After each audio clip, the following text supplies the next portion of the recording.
Hello there, Brigadiers, to another cool furry day, and welcome to another episode of the Bark Brigade podcast by Dogazilla Magazine.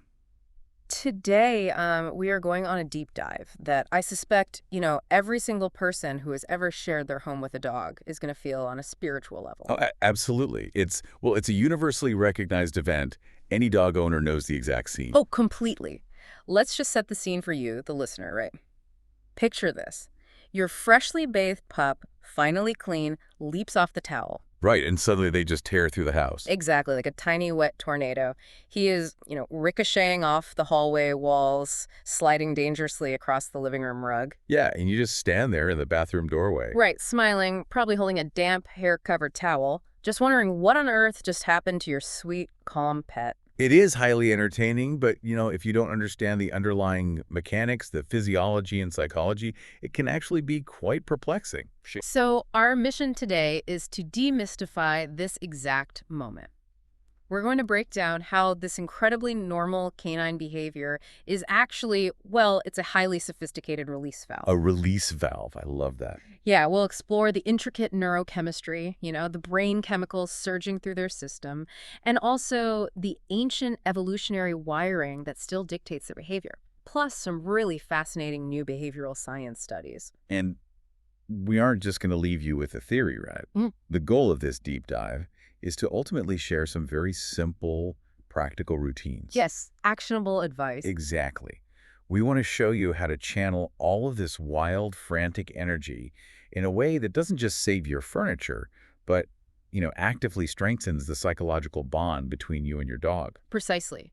Because we need to look at the Zoomies not as a behavioral problem to be managed, but as a biological imperative to be understood. Okay, let's unpack this right from the baseline. You've just spent the last 20 minutes scrubbing your dog clean. It's an ordeal. It really is an ordeal for them. Yeah, and you turn the water off. And the second they are free, they turn into a happy rocket. This quick burst of energy is something we casually call the Zoomies. Right, the Zoomies. But I want to understand what is fundamentally driving this. I mean, is it purely just joy that the torture of the bath is finally over? Well, to call it just joy is a massive oversimplification. What's fascinating here is that we tend to anthropomorphize this explosion of energy. That's what our human emotions on. Exactly. We view it through a human lens, assuming it's purely a celebratory dance. But from the dog's perspective, it's a rapid convergence of multiple systems. Physical and psychological, right? Right. Physical, sensory, and psychological systems all resolving themselves simultaneously. The bath is a highly unnatural, stimulating event. When the water stops and the physical restraint ends, a literal biological release valve is blown. I see that, but let's be real for a second. While I might stand there and laugh, I know a lot of pet parents who actually panic. Oh, they definitely panic. Yeah, you go online and see people frantically typing questions into forums while their wet pup is actively sliding off the couch. They're terrified that they've just traumatized their dog with some oatmeal shampoo. And that panic is entirely valid if you, aren't fluent in canine body language. The sheer velocity and intensity of the Zoomies can look intense. What's the scientific term for it again? They're called frenetic random activity periods, or FRAs for short. FRPs, right? Yeah, and FRPs can look an awful lot like a panic attack to the untrained eye. Owners see this frantic behavior and immediately assume the dog has lost its mind from stress. But we know that's not usually the case. Right. For you listening right now, we need to definitively establish that typical Zoomies are an overwhelmingly positive, healthy release mechanism. I want to push back on that slightly, though. Like, how can we be so sure it's a positive release and not a desperate attempt to flee? That's a fair point. Because if a human was darting around the house, bouncing off walls, we wouldn't call that healthy. Well, that's where we have to stop comparing them to humans and look strictly at canine ethology. The dog's musculoskeletal system and their microexpressions tell the whole story. So what are we looking for? If a dog is fleeing in terror, their body is primed for preservation. They keep a low center of gravity, their joints are stiff, ears are pinned flat. And the tail is tucked, right? Exactly, clamped tight against their abdomen to protect their vital organs. But when you look at a dog during a happy Zoomie session, you see the exact opposite. You see a lot of wiggling. Yes, a loose, undulating spine. You see a bright, open mouth with relaxed facial muscles. That makes sense. The classic example I always see is the play bow. When the dog drops their front chest down to the floor, extends their front legs, and keeps their rear end and tail hoisted high up in the air. And then they bolt again. Yes, the play bow is the quintessential piece of It's evidence. like an invitation. Exactly. From an ethological standpoint, the play bow is a metacommunicative signal. It essentially means everything I am about to do, no matter how wild or aggressive it looks, is purely for play. Oh, wow. Yeah, it is an explicit biological invitation to engage. When your dog executes a playbow after a bath, it's definitive proof that they aren't running in terror. They're actually inviting you to participate in their physiological reset. Okay, so the body language proves they are happy. But what is physically happening inside them to fuel this? Let's talk about the brain chemistry. The neurochemistry is fascinating. Because I know inside your dog's brain, there is an intense chemical shift occurring. My understanding is that stress hormones inevitably rise during the wash. They absolutely do. Yeah. We have to consider the hypothalamic pituitary adrenal axis, or the HPA axis. Even if the dog is being good. Even if you have a dog that passively tolerates that, yeah. Yeah. Standing water is not their natural environment. Right. Being lathered with synthetic soaps, confined in a small porcelain box, and sprayed with water naturally triggers the HPA axis to release cortisol. Which is the primary stress hormone. Exactly. Their sympathetic nervous system, the fight or flight response, is gently humming the entire time they are in the tub. Right. But they don't fight or flee. They just stand there. Because they trust you. Right. And then the exact moment you let them go, that cortisol drops incredibly fast. And that fast drop is what brings on this massive wave of relief. Yes, and simultaneously, dopamine and endorphins, those happy brain chemicals, rapidly flood their system. The rapidity of that shift is the key mechanism, right? It is. For 20 minutes, the dog's body is in a state of enforced endurance. They are essentially holding back their natural instincts. So when it's over, boom. Exactly. The moment the restraint is lifted, the brain recognizes that the environmental stressor is gone. The cortisol production halts, and as a reward for surviving the perceived ordeal, the brain releases a massive wave of endorphins. It's an acute biological rush. I'm trying to think of how that feels for us, and the closest thing I can imagine is that big involuntary laugh you let out after a really tense moment. Oh, that's a great comparison. Like imagine you are driving and you nearly avoid a massive car accident. You grip the steering wheel, your heart is pounding out of your chest. Right, pure adrenaline. Yeah, and then you pull over and you just let out this huge, breathy, almost manic laugh. Your dog's brain is basically shouting that the tension is over, and his body answers with pure explosive motion to burn off the residual adrenaline. That is an excellent analogy because it perfectly illustrates the concept of completing the stress cycle. Completing the cycle. Yeah. When you narrowly avoid that car crash, your body is flooded with adrenaline that needs to go somewhere. If you just sit perfectly still, you'll shake. Right, you get the jitters. Exactly. The dog's physical exertion during the Zoomies is their innate biological mechanism for burning off that residual adrenaline. This rush of intense movement literally clears the chemical backlog. So it calms them down in the long run. Yes, it allows their nervous system to transition back to a regulated parasympathetic state. They are actively medicating themselves with movement. Okay, let's unpack this a little deeper, because understanding the physical toll of the bath completely changed how I view this entire process. It changes everything. We look at a bath and think it's a passive activity for the dog. We are the ones doing the scrubbing, the lifting, the reaching. But for the dog, a bath is essentially a 20-minute workout. It is a severe test of their proprioception and their core stability. Because of the slippery floor. Right. Dogs are quadrupeds whose entire evolutionary advantage relies on the traction of their paw pads against rough terrain like dirt or grass. You put them in a cub. Exactly. You take them and place them on wet, soapy porcelain or fiberglass. Their traction is instantly reduced to zero. I never thought about it like that. Every single muscle in their body has to stay tight the entire time, just to maintain their balance while you are shifting their weight around. You're lifting their paws, scrubbing their belly. Yeah. Plus, they are actively fighting their deepest instinct, which is to shake off the water. All that holding back stores up a monumental amount of kinetic energy. Just think about the continuous, microscopic, muscular adjustments a dog has to make just to remain upright under those conditions. The stabilizing muscles in their shoulders and hips are working overtime. It's exactly like a human holding an intense, slippery, isometric plank workout. That is a very apt description. Imagine if someone forced you to hold a plank on a wet tile floor for 15 minutes while aggressively massaging your shoulders. Your core would be burning. Your heart rate is going to spike. Yeah, your breathing is going to become quick and shallow. The isometric plank analogy is highly accurate. In an isometric contraction, the muscle length doesn't change, but the tension is immense and continuous. So they're just building up tension. Yes, lactic acid begins to build up in the fast-twitch muscle fibers. There is no dynamic release, just static, exhausting tension. When you finally collapse out of that plank, your immediate biological urge isn't to lie perfectly still. You want to shake out your arms, stretch your legs. You have to move. Exactly, to get the oxygen-rich blood flowing back into those fatigued tissues. Yes. So the second you release him from that doggy plank, that stored energy, that tension has to find an exit.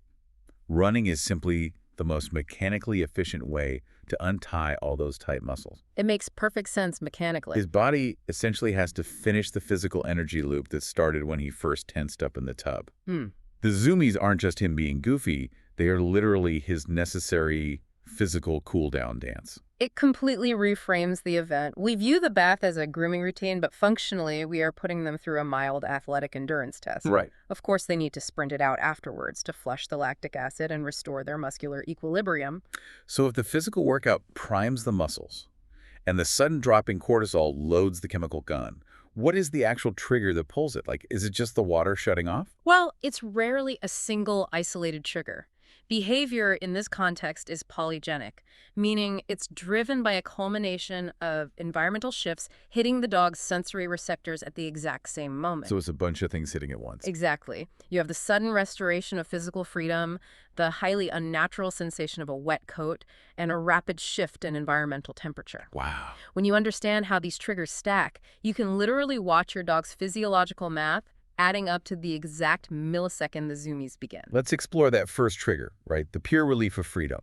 We established that the bath is a workout, but it's also a form of confinement. It is very confining. You are physically keeping them in one enclosed spot. They stay because they trust you, and they've learned that they have to obey. But the very second you step back and say, okay, all done, that suppressed desire to move just explodes. It is the instantaneous removal of both physical and psychological boundaries. The tub walls are gone. Right. The tub walls are no longer consigning them. But more importantly, the psychological expectation of obedience is lifted. They no longer have to suppress their instincts for your sake. It's a profound dual release. It reminds me of a child hearing the bell ring for recess. When those school doors open, kids don't just walk calmly to the swings. No, they explode. Exactly, they explode onto the playground. It doesn't mean they despise their teacher or that the classroom was a torture chamber. Just like your dog doesn't hate you for bathing them. They just desperately want to stretch their legs. Yeah, and feel the wind on their face. The Zoomies are the purest expression of unadulterated physical liberty. And that desire for physical liberty is deeply rooted in their phylogeny, their evolutionary history. This is where we have to look at the shadow of the wild canine that still operates beneath the surface of your domestic pet. Here's where it gets really interesting.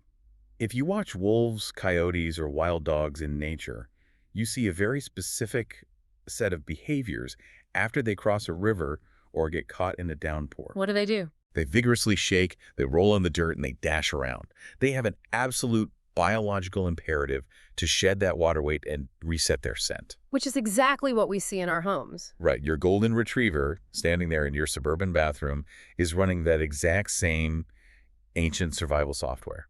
I think we frequently underestimate the genetic conservation of these behaviors. A wet, wild canine is a highly vulnerable canine. Because they get cold. Yes. A waterlogged coat destroys the insulating properties of the fur, making them susceptible to hypothermia. Furthermore, water adds significant weight, which severely compromises their speed and agility. Which is dangerous in the wild. Critical factors, whether they are hunting prey or avoiding apex predators. Evolution has hardwired them with a highly efficient behavioral sequence to mitigate this vulnerability as rapidly as possible. The shake, the sprint, and the roll. Exactly. I have to ask, though, does a 5-pound Yorkie really still have the survival instincts of a wild wolf when it comes to getting wet? I mean, they are completely removed from the wild. It's a fair question, but the answer is definitively yes. While selective breeding has altered their physical morphology, their size, shape, and coat type. Right. The deep brain neurological pathways dictating survival behaviors remain remarkably intact.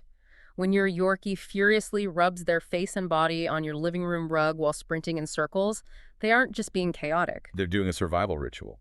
They are meticulously performing a thousands of years old survival ritual.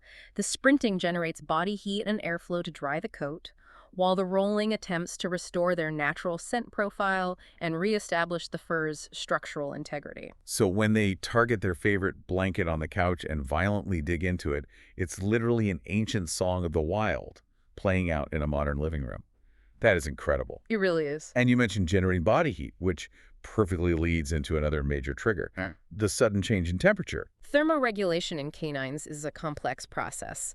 Unlike humans, who rely on millions of icrin sweat glands across our entire body surface to regulate heat, dogs rely primarily on panting to expel heat and their coat to trap it. So the water messes that up. Completely. When you compromise that coat with water, their ability to regulate their internal temperature is severely disrupted. Right, because the bath water is usually warm. That warm water naturally elevates their core body temperature just a fraction. But the moment they step out of the bathroom into the hallway, the ambient air hits that wet skin. And it feels drastically cooler. Yeah, that quick cool down is literally lighting a fire under them. Right. Just like those ancient wild dogs, they sprint to warm their muscles up through intense exertion. Precisely. The evaporation of water from their skin causes rapid heat loss. The blast of cool, dry air hitting their wet epidermis is a sharp, immediate shock to their thermoreceptors. It forces action. It forces their system into immediate action. The rapid muscle contractions of the Zoomies generate significant internal metabolic heat, counteracting the chilling effect of the evaporation. I'm curious, does this temperature drop also act as a psychological trigger? Does the cool air trick the dog's brain into thinking it's playtime? How do you mean? Because a lot of dogs seem to link being wet and cold with being outside. Oh, it absolutely acts as an associative trigger. Through their early development and experiences, dogs build strong neurological associations. Wet fur and cool air are almost universally linked to high-energy outdoor scenarios. Like running through rainstorms. Yes, splashing in mud puddles or chasing a sprinkler in the yard. These are inherently stimulating, play-driven environments. Oh, I see. So when they experience that specific combination of tactile wetness and thermal coolness inside the house, it accidentally fires those exact same associative play pathways in the brain. You can actually see it happen in real time. You'll see a dog step out of the tub, shiver for a fraction of a second as the cold air hits, perform a massive full-body shake, and then just bolt. The full-body shake is key. It seems to be the bridge between the physical discomfort of the cold water and the joyful release of the run. The biomechanics of the full-body shake are astounding, by the way. Mammalian skin is remarkably loose, and the shake utilizes centrifugal force to expel up to 70% of the water in their coat in just fractions of a second. That's incredibly efficient. It is a highly efficient mechanical precursor to the metabolic warming of the Zoomies. It's just wild to think how much is going on in those first 30 seconds out of the tub. We've got isometric workout fatigue, a massive cortisol dump, endorphin spikes, the psychological release of recess. Ancient wolf survival instincts, too. Yeah, and a thermoregulatory shock to the system. And the crazy thing is, we don't just have to rely on theories and observation anymore. We don't. The field of canine behavioral science has expanded exponentially in recent years. Here's where it gets really interesting.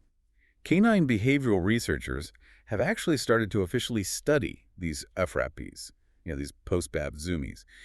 And their empirical data is proving that these wild sprints do a lot more than just give us a good laugh. They're functional. They actively and measurably regulate the dog's internal emotional state. It is incredibly validating when physiological data aligns perfectly with our behavioral observations.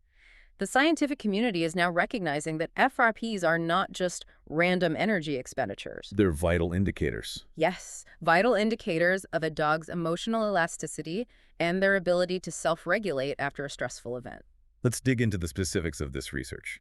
There was a major study that observed over 200 domestic dogs immediately following their baths. The researchers weren't just watching them, they were actively monitoring their heart rate variability and taking stress measurements. And what did they find? What the data showed was that the physiological stress markers dropped incredibly fast, literally within 1 single minute of the bath concluding.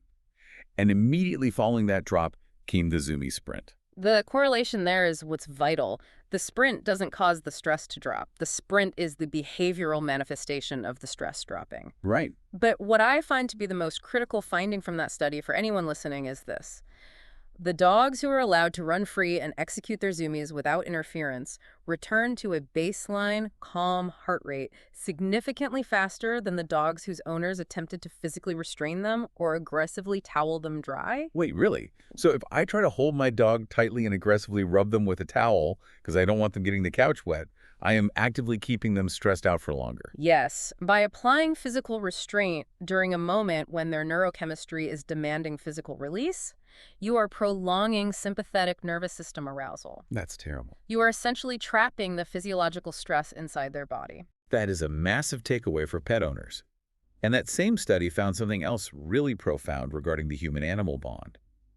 The researchers noted that zoomies occurred far more frequently and with greater intensity in dogs who had a demonstrably secure attachment to their owners. That's very telling. Dogs that sought eye contact, displaying those soft, relaxed facial muscles toward their human before initiating the run, had the healthiest post-bath recovery. This definitively proves that typical bath zoomies are born from a foundation of deep trust. It's a remarkable illustration of psychological safety. The dog feels secure enough in its environment and confident enough in its relationship with you to completely let its guard down. And engage in a vulnerable, ecstatic release of energy. If they were truly terrified, they would seek isolation, not performative play in the center of the living room. And the physiological data backs up that feeling of ecstasy. I want to talk about another study that looks specifically at the cortisol levels during the bath process. This research team took salivary swabs from dogs at 3 distinct points. Before, during, and after. Exactly. Before the bath, while actively wet in the tub, and in the minutes immediately following the bath. Taking salivary cortisol assays is one of the most reliable, non-invasive ways to measure acute canine stress, because drawing blood would inherently spike cortisol and ruin the data. Makes sense. The saliva gives a very accurate real-time snapshot of the HPA axis activity. And what that snapshot showed was that cortisol levels predictably stayed elevated the entire time the dog was wet and confined. But the moment they were released, within the first 2 free minutes out of the tub, those cortisol levels didn't just drop. They plummeted. They plummeted to levels even lower than their pre-bath baseline. That incredibly rapid depletion of cortisol is what creates a literal state of biological euphoria. If we connect this to the bigger picture of mammalian neurobiology, a rapid sheer drop in cortisol, when coupled with the intense cardiovascular exertion of the sprint, forces the brain to release a massive wave of endogenous opioids. Endorphins. Yes, endorphins. It is quite literally an intense natural high. I love that, because it explains a mystery that has baffled me for years. My neighbor has a dog that absolutely loathes the tub. I mean, shakes, hides, the whole 9 yards. But then they run around happily afterward. Yes. The second it's over, he is zooming around the yard with pure joy. I always wondered how he could go from sheer terror to utter joy in 1 second. It's because the brain doesn't stubbornly hold on to the stress. It processes the drop. It processes the rapid cortisol drop and throws a chemical party. Because of this data, many modern dog trainers are actively advising owners to intentionally let their dogs run after a wash. They consider it a necessary mechanism to clean the mind as well as the fur. Clean the mind. That is a superb way to articulate it. You are allowing the dog to psychologically metabolize the stress of the event. And part of that metabolization involves resolving the lingering arousal from their internal alarm systems. Let's break that alarm system down. Even if you have a perfectly habituated, calm dog, their internal alarm system is going to be mildly activated by the water. Simply because it's unnatural. Right.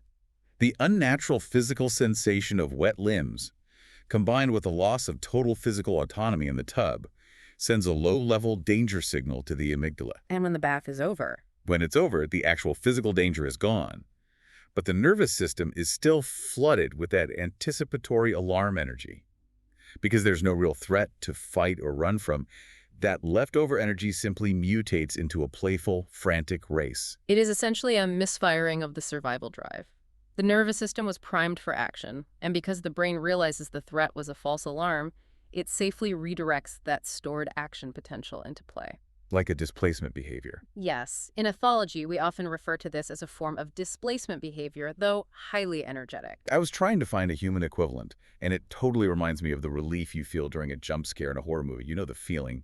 The music swells, a shadow moves, the monster jumps out. Your heart rate instantly spikes. You gasp, your muscles tense, and then a second later, you realize it was just the main character's cat jumping on the counter. What happens next? You immediately burst into nervous, uncontrollable laughter. You have to release the tension. Exactly. The physiological tension was generated, and it absolutely has to go somewhere. The wild dash completes that exact same stress loop for the dog. It physically prevents the negative arousal from becoming trapped or generalized into chronic anxiety.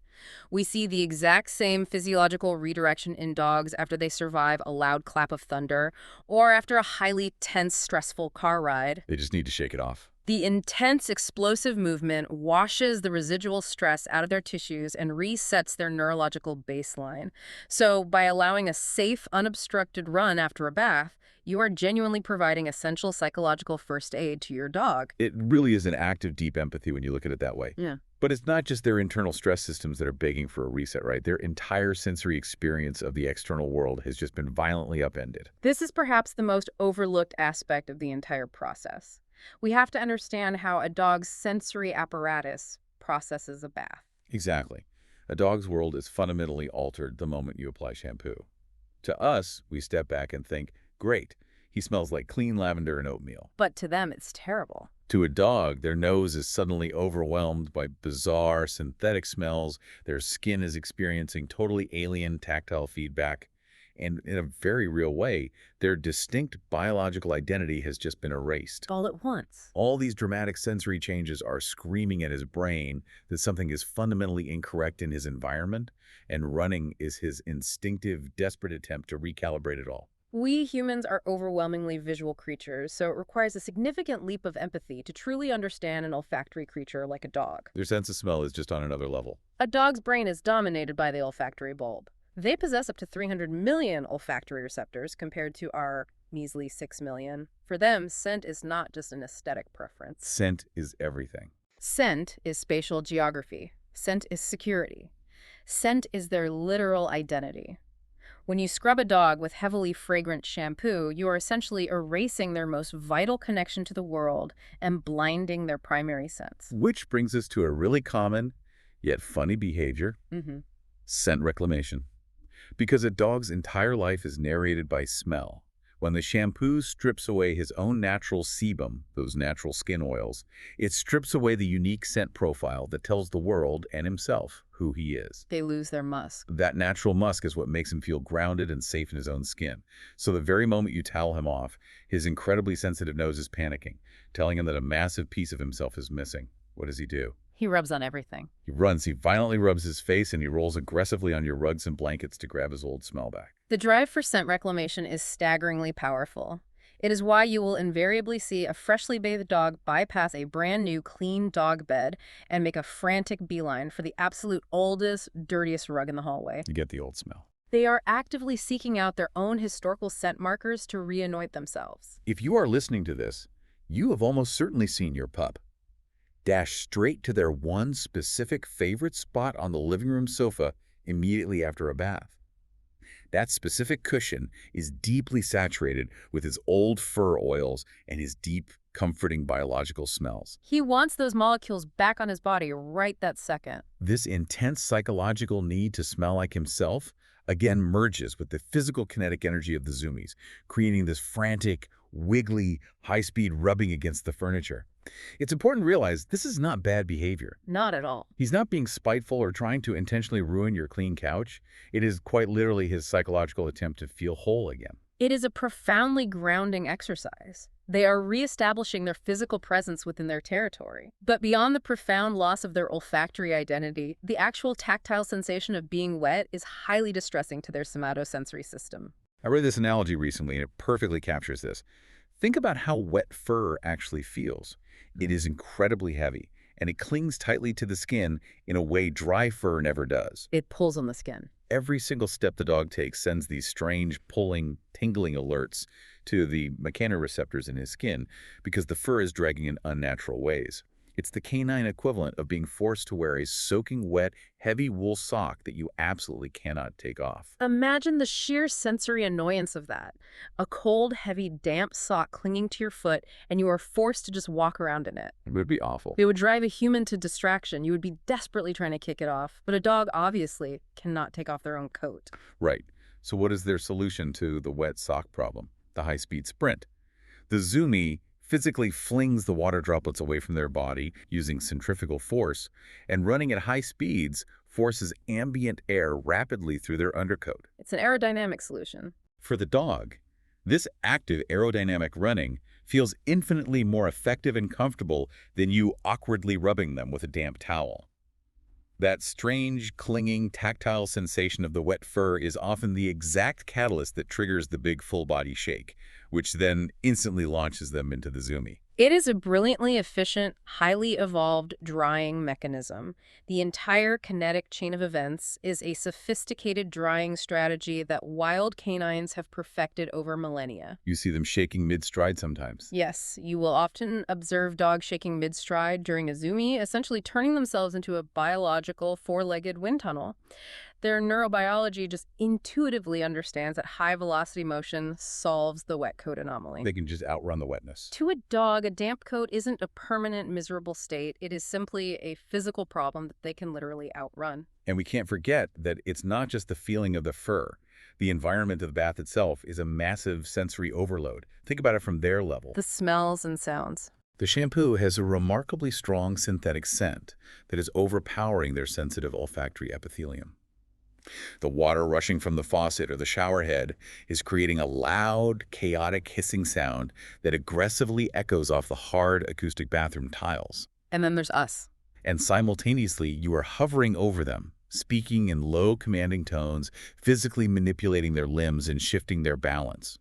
All of this input completely floods their sensory processing centers to the absolute brim. It is a textbook definition of sensory overload. The canine central nervous system has a finite capacity for processing novel, intense stimuli simultaneously. It maxes out. The harsh acoustics, the unstable tactile sensations on their paw pads, the overwhelming olfactory bombardment of the soap, it all compounds until their processing threshold is maxed out. So they have to escape. So the moment that bathroom door finally opens, they bolt out into a quiet, familiar-smelling space, specifically to seek refuge and recalibrate their overwhelmed neural pathways. The Zoomie acts as a physical system reboot button for his overloaded brain. The intense physical focus required to sprint sweeps away all that chaotic auditory and olfactory noise. Now, I know certain dogs are way more sensitive to this than others. Absolutely. This is where breed genetics play a massive role. Like herding breeds. Yes, herding breeds, your border collies, Australian shepherds, cattle dogs, as well as many working breeds, have been genetically selected for generations to have incredibly low thresholds for environmental stimuli. They notice everything. Their original jobs required them to instantly notice a single sheep moving half a mile away. They are hyper-attuned to their environment. Therefore, the sensory overload of a bath hits them exponentially harder than it might hit a basset hound. That makes a lot of sense. Their post-bath Zoomies are often significantly more intense, faster, and longer lasting. Which means if you own one of those highly attuned breeds, you really need to help them out by keeping the rest of the house completely calm. Turn off the TV, tell the kids to pause their playing, and just let the dog choose its own path when it bursts out of the bathroom. Let them find their space. If you trust their internal compass and let them run it out in a quiet space, the Zoomies will naturally and gently burn themselves out. Managing the post-bath environment is crucial. But this raises an important question, and it's one we absolutely must address for the psychological safety of the animals. Oh, this is important. We've discussed how Zoomies are primarily a joyous release.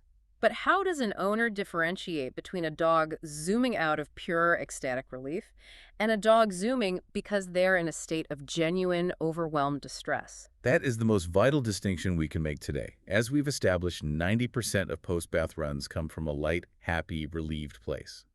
But we have to acknowledge that sometimes a dog who is genuinely terrified or deeply stressed can also run incredibly fast. And you have to know the difference. As a responsible pet parent, you need to learn how to read the microscopic physical signs that separate the two. This skill is what keeps your dog from developing deep phobias and ensures you are providing comfort rather than accidentally adding to their terror. It is the critical difference between a dog running a celebratory victory lap and a dog desperately fleeing a perceived threat.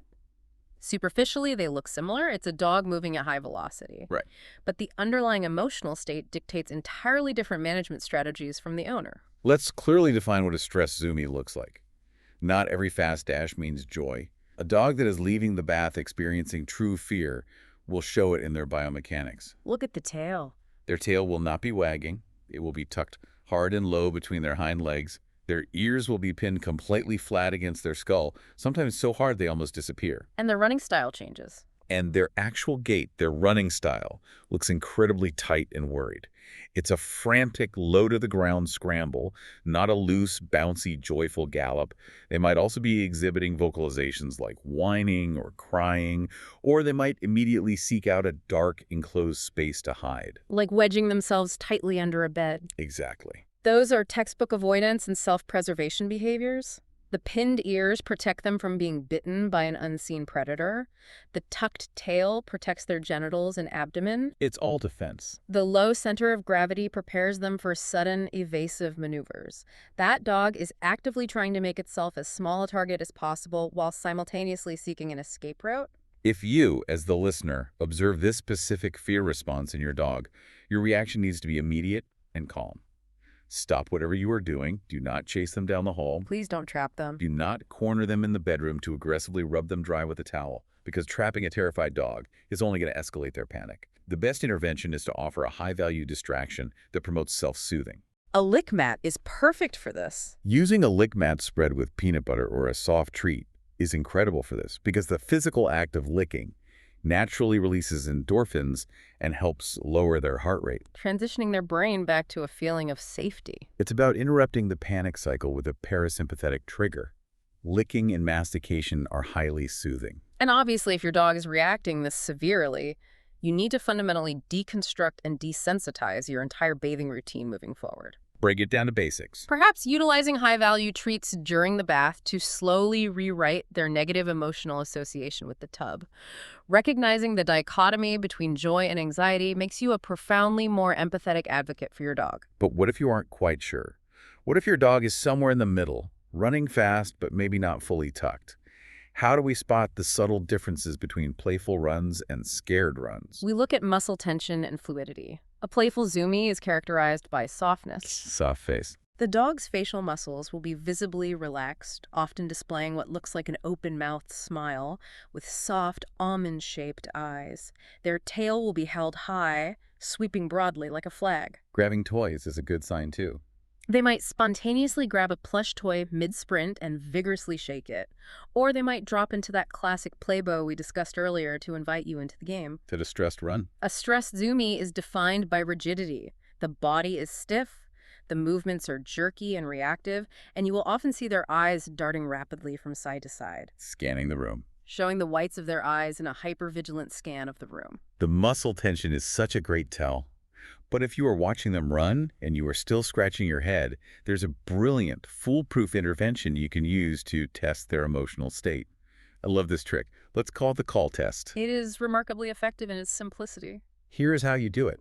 While they are actively zooming around the living room, simply call their name in a warm, happy, inviting voice. And watch what happens. A playful, happy dog will hear your voice, process it as an invitation, and immediately alter their trajectory to bounce happily toward you. Or at the very least, their tail will start wagging even harder. Because they want to engage. But a scared, anxious dog whose brain is locked in flight mode may completely ignore your call. Or worse, the sound of your voice might startle them and cause them to run farther away to find a hiding spot. That 1-second reaction tells you exactly what is happening in their nervous system. The call test works because a playful dog actively desires social engagement, while a fearful dog is prioritizing isolation and safety. However, the truly observant owner doesn't wait until the dog is rocketing around the living room to gauge their stress levels. You can tell sooner. You can accurately predict the nature of the post-bath Zoomies while they are still standing in the water. Yes, the key is proactive observation during the bath. You should just be focusing on scrubbing the dirt off. You need to be watching their face for micro-expressions of escalating stress. The subtle signs. We are talking about very subtle signs, like constant lip licking when there is absolutely no food present, or yawning when they aren't tired, or showing the whites of their eyes. Which dog trainers refer to as whale eye. Right. These are early, polite warning signs that your dog is becoming overwhelmed. In ethology, we call those displacement behaviors. They are signs of sympathetic nervous system arousal. The dog is essentially trying to self-soothe while politely communicating, "I'm barely keeping it together right now." If you see these clues while you are shampooing them, you have to pause. Don't just push through to get it over with. Give them a soft, reassuring word. Lower the water pressure. Just back off a bit. Maybe even abort the full scrub and just do a very short, targeted rinse to see if the duration or the water intensity is the core issue. A dog who feels that their boundaries are respected and that they are safe during the washing process is the dog who inevitably has the bouncy, joyful zoomies at the end. Mitigation is always superior to reaction. If you manage the stress threshold during the bath, you guarantee a positive release afterward. And the final piece of the diagnostic puzzle is observing the very first 30 seconds immediately post-bath. When they step out of the tub onto the mat, what is their literal first move? The shake. A calm, emotionally regulated dog will usually pause, perform one massive, satisfying full-body shake, and then immediately look up at you with soft eyes, hoping for a treat or a toy. A worried dog won't do that. A deeply worried, over-threshold dog won't even stop to shake the water off. They will just instantly bolt out of the room as fast as their legs can carry them to escape the environment. You have to let their choice in those first 30 seconds guide your next move. It builds incredible trust. If you use this observant method, you build incredible trust and significantly lower the chances of those bad, anxious zoomies over time. Building a framework of trust and observation is the foundation of any healthy relationship with the dog. So we've extensively covered the neurochemistry, the ethology, the sensory processing, and the behavioral diagnostics. That's a lot of ground. The final crucial piece of the puzzle is practical application. Now that we understand exactly what is happening and how to read their emotional state, how do we safely manage this explosion of kinetic energy without our houses getting completely destroyed? Exactly. We are moving into the practical side of things, safely channeling your dog's post-bath energy. The core message I want everyone to hear is incredibly refreshing. You do not need to stop the zoomies. No, don't stop them. You just need to give them a safe stage to perform on. With a few intentional shifts in how you handle the aftermath, you can turn a wild, chaotic hazard into a happy, safe bonding experience. Your dog gets to fulfill his biological imperatives, and your living room lamps stay in one piece. It requires a fundamental paradigm shift for the human. For decades, traditional dog training taught us to view the zoomies as a lack of discipline. Like a behavioral problem to be suppressed. Right, to be commanded away. We have to discard that outdated notion. When you finally understand the deep, ancient roots of the zoomies, the cortisol drops, the wolf instincts, the sensory overload, you stop viewing them as a nuisance. You actually start to see your dog differently. You see them as they are. You see them as this wise, wild soul who is just acting perfectly naturally on his biological needs. Taking this empathetic view completely dissolves your frustration. You transition from being the strict boss who dictates every movement to being a supportive partner who facilitates their well-being. And that shift makes bath day a time to actually grow significantly closer. It completely reframes the relational dynamic. Yeah. You are no longer the warden releasing a prisoner from the tub. You are a teammate celebrating the successful completion of a highly challenging task. So practically speaking, what does that look like? First, instead of grabbing a towel and aggressively chasing your wet dog around the living room like you're trying to tackle a greased pig, just go sit down on the floor. Just sit down. Let them zoom wildly around you while you hold a really high-value, tasty snack in your open hand. They quickly learn that coming near you after a bath means positive, delicious rewards. The entire narrative of the bath transforms from a dreaded, confining trap into a fun, rewarding team game. The more you accommodate his natural physiological needs during this highly vulnerable time, the more he views you as his ultimate safe space. A truly profound bond grows in these tiny, chaotic moments of mutual understanding. By sitting on the floor, you are also making a very strategic physical choice. You are radically lowering your physical profile, which makes you far less intimidating and far more inviting to a highly stimulated animal. Standing over them is scary. Standing over a dog can be perceived as dominant or threatening. Sitting on their level is a passive, brilliant way to magnetically draw their chaotic energy toward you. But you can also take a more active role in channeling that energy. If you know you have a playful, high-energy dog, do not fight the zoomies. Join the fun, but do it in a really smart, controlled way.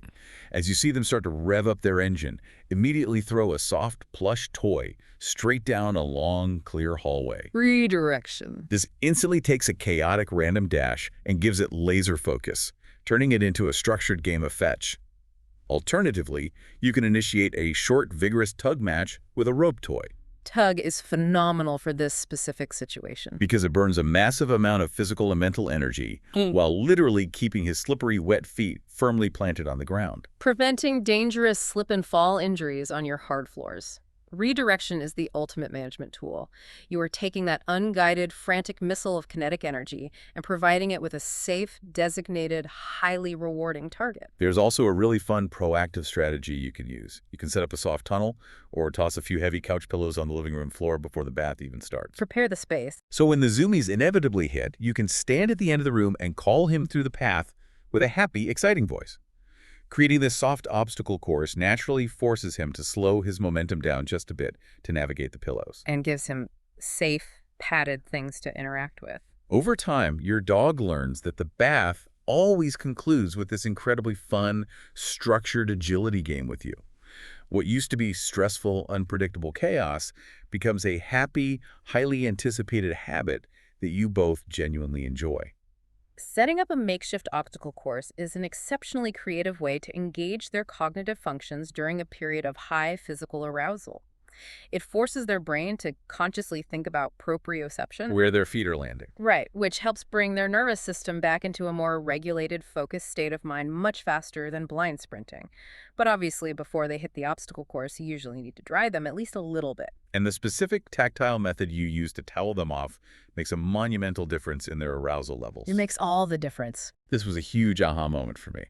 Most of us just grab a towel and start aggressively, deeply rubbing the dog back and forth to get the water off quickly. But hard, fast friction with a towel actually fires up more wild energy You are basically roughing them up. and severely overstimulating the mechanoreceptors in their skin. Instead, you should utilize the soft press method. You just lay a large, highly absorbent towel over his back and press down firmly and gently. Wake up. You let the cloth passively soak up the water like a calm, heavy hug, and you speak to him in a very low, slow, rhythmic voice. So many dogs will visibly sigh and settle right down with this kind of deep pressure touch. The soft press method operates on the exact same neurological principle as a weighted blanket for a human with anxiety or thundershirt for a dog. Deep, sustained, gentle pressure stimulates the parasympathetic nervous system. The rest and digest system. It actively lowers the heart rate. Conversely, rapid, frantic, light friction stimulates the sympathetic nervous system, increasing arousal and agitation. And for dogs who really enjoy feeling secure and wrapped up, you can take it a step further. Use a large, warm, dry towel to make a loose but secure wrap around their torso. That sounds cozy. You hold him softly in that wrap and just feed him a few high-value treats for exactly 30 seconds. This tiny, intentional 30-second pause acts like a neurological circuit breaker. It interrupts the chaotic energy rush before it has a chance to fully explode. That's a great tip. After that half minute of calm chewing and deep pressure, you just let him go with a kind release word. That simple combination of a gentle pressing dry and a short, rewarding snuggle ensures that any resulting Zoomies are significantly shorter, softer, and much more manageable. It's about consciously and systematically de-escalating the sensory environment. You are providing the soothing sensory input of warmth and deep pressure to actively counteract the jarring stimuli of the cold air and the wet fur. It's beautifully logical, scientifically sound, and incredibly kind. Which brings us to the final thoughts on embracing this post-bath frenzy safely. At the end of the day, your dog's frantic post-bath Zoomies are a completely normal, biologically expected, and mathematically predictable behavior.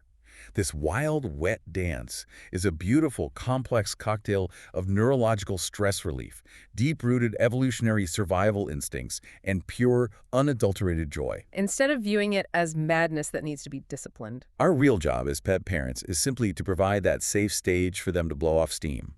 By swapping out aggressive towel rubbing for that calming soft press, by taking 2 minutes to prep a safe carpeted room ahead of time, and by actively channeling their energy with a game of fetch, you completely transform bath day chaos into a really powerful bonding experience. Trust your pup's ancient instincts. Keep them away from hard, slippery floors so they don't tear an ACL, and just sit back and enjoy the hilarious show. It is a wonderfully comprehensive summary of the ethological and practical realities. We've covered a massive amount of highly technical ground here today. From the neurochemical pathways of cortisol and endorphins, to the ancestral survival behaviors of wild canines, to practical sensory-based management strategies. But I know that when it comes to the daily realities of living with dogs, owners often have very specific, lingering questions that need direct answers.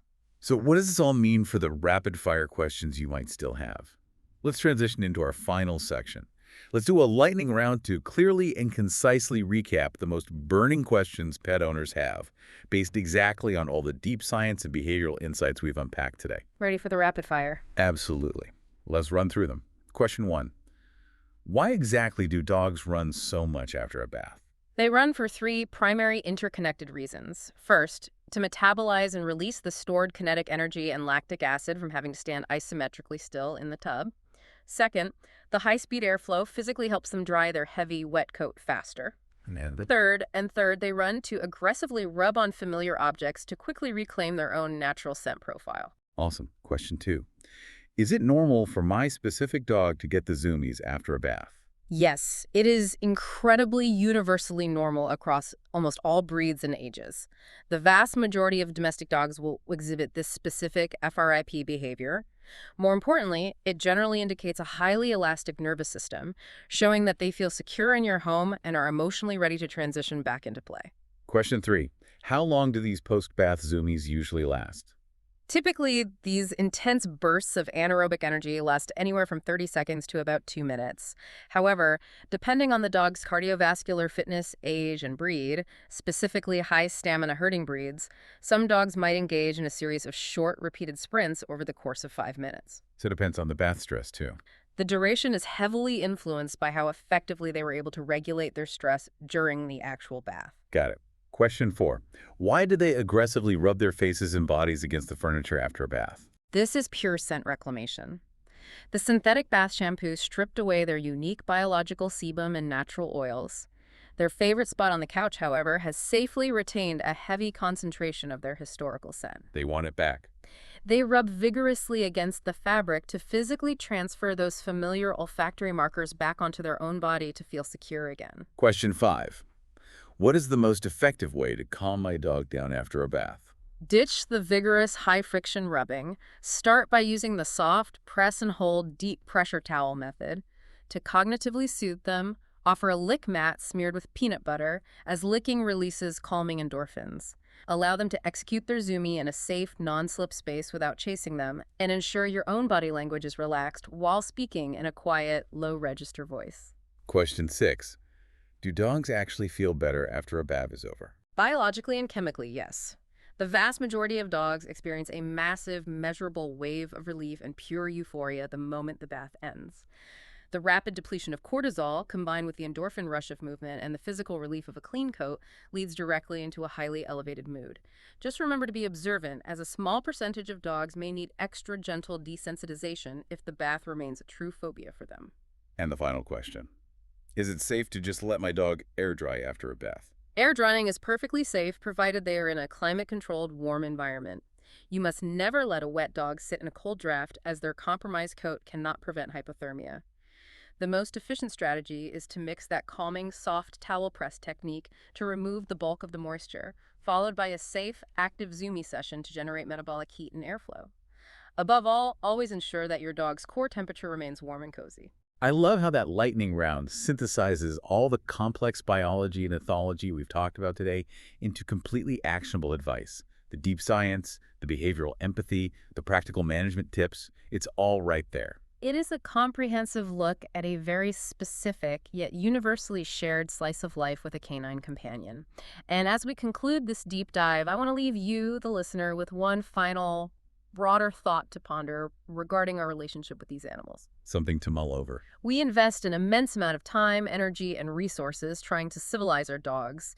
We purchase them perfectly formulated, botanically scented shampoos. We demand that they stand perfectly still, suppressing every instinct they have in our modern, slippery porcelain tubs. We ask a lot of them. We do. But I urge you to consider how deeply those structured, sterilized human routines are in direct, fundamental conflict with a dog's ancient wild biology. A dog dog is a creature of the earth, governed by scent, driven by motion, and hardwired for survival. And yet they tolerate our strange, restrictive human rituals simply because of their profound social attachment to us. That's amazing. So think about how remarkably beautiful it is that a simple, chaotic, 30-second post-bath Zoomie serves as the ultimate bridge between those two irreconcilable worlds. It is the exact, fleeting moment where the ancient, untamed wolf seamlessly merges with the modern living room couch. Wow. The next time you see that wet tornado tearing down your hallway, don't just see a domestic mess. See a wild survivor joyfully celebrating their freedom right there in the center of your home. That's such a profoundly beautiful way to look at it. Thank you for listening, dear Brigadiers, and if you have any questions, visit the source article on Dogazilla magazine at dogazilla.com. That was all for this episode, and until the next time, bye to all listeners of the Bark Brigade podcast.